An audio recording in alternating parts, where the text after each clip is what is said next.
on va se plonger dans des archives surnaturelles. Je vais te lire un extrait ici de 1723 qui fait référence à un fantôme. Alors je vais te donner le document pour pouvoir suivre. Attention, il y a quelques passages en vieux français et je vais te le lire.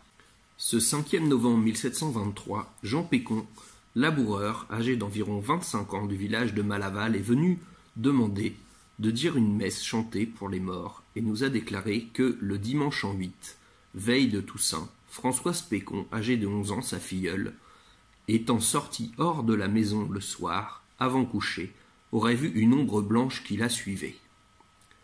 Et la même nuit, Jeanne Pécon, sa sœur, étant dans le lit, aurait senti quelque chose qui la serrait entre ses bras.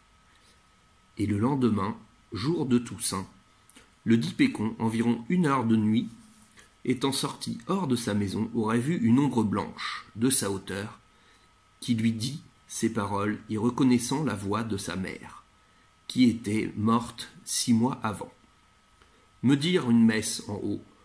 En rentrant à la maison, cette ombre le suivit, jusque dans la maison, et ayant vu le feu, y tomba pâmé, et ne vit rien plus.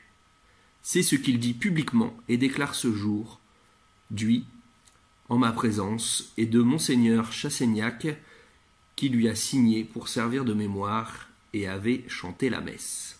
Donc ici, on a un monsieur qui explique qu'il a vu une ombre blanche, donc qui serait sa mère, avec donc 2 fillettes qui confirment donc la présence de ce fantôme.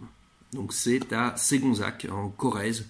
Donc après, on y croit pas, mais en tout cas, ce sont des actes surnaturels qui ont été référencés donc par des clercs, c'est-à-dire par des personnes de l'Église.